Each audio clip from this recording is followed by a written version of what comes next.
Joshua chapter 5. Now when all the Amorite kings west of the Jordan, and all the Canaanite kings along the coast, heard how the Lord had dried up the Jordan before the Israelites until they had crossed over, their hearts melted in fear, and they no longer had the courage to face the Israelites. At that time the Lord said to Joshua, "Make flint knives, and circumcise the Israelites again."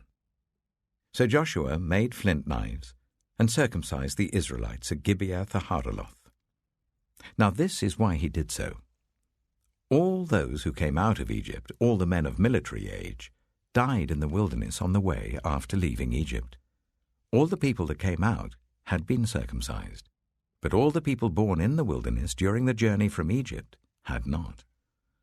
The Israelites had moved about in the wilderness for 40 years, until all the men who were of military age when they left Egypt had died, since they had not obeyed the Lord.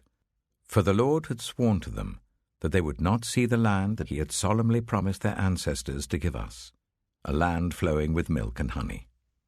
So he raised up their sons in their place, and these were the ones Joshua circumcised.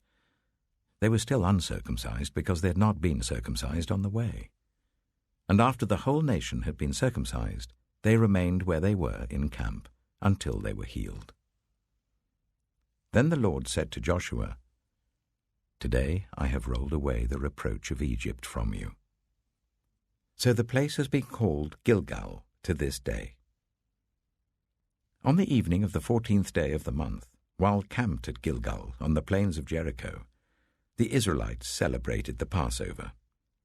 The day after the Passover, that very day, they ate some of the produce of the land, unleavened bread and roasted grain.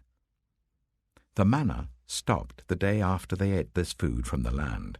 There was no longer any manna for the Israelites, but that year they ate the produce of Canaan. Now when Joshua was near Jericho, he looked up and saw a man standing in front of him with a drawn sword in his hand. Joshua went up to him and asked, "Are you for us or for our enemies?" "Neither," he replied, "but as commander of the army of the Lord I have now come." Then Joshua fell face down to the ground in reverence and asked him, "What message does my Lord have for his servant?" The commander of the Lord's army replied, "Take off your sandals, for the place where you are standing is holy."